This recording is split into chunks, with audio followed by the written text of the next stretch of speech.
that we need to focus on the short-term issues, which is resolving the trade dispute, because there will be a long list of things that America will demand of China even after the trade tensions and trade disputes. There will be technology, there will be Southeast Asia Sea, and there will be a range of issues. But right now, so long as we're focusing the discourse on trade, trying to find a middle ground, this is actually good for China. China's happy to buy more time to undergo the reforms, make the economy stronger. It wants to stay focused on the trade issues. Where does Huawei fit into the broader story then? Because I understand the ongoing trade tit for tat, and we'll just see where that one goes. But this issue around Huawei, it seems to me, has legs, because we just had the former Australian Trade Minister sitting here. He said Australia has taken action on ruling Huawei out of its 5G development for good security reasons. The West then surely has quite a lot to fear from Huawei and Chinese tech.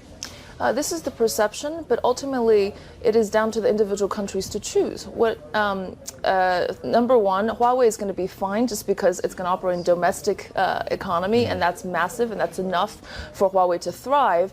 But we are seeing some Eastern countries actually defying the demands of the U.S. and saying, look, this is better technology. It's cheaper. It's 20 years ahead. If we don't adopt it, we're falling victim to that.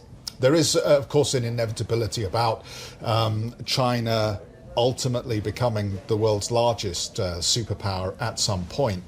If we look at the relationship with the United States through that prism and the comments that you've made about trade in the near term, what then are the next key strategic disputes that we're going to see? I think that technology is certainly going to be one of the focal points, especially when there's competition. I do believe that there will be geopolitical tensions rising in the regions that we've spoken about. I think that China is going to, the influence of the U.S. in Asia is going to be a focal point, and how China is going to become the leader of the region shall be President Xi as well as China's objective.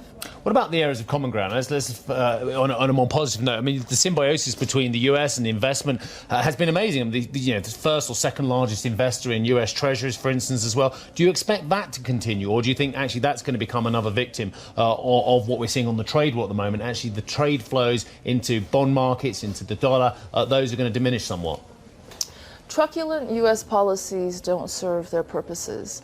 And in fact, it's very sad because these countries just don't trade the same things. It's not a competition like the likes between the UK and the US. They are producing different things. China invests a lot in the US. Now we're seeing a dramatic slowdown, so it's directing more towards Europe. Good for Europe.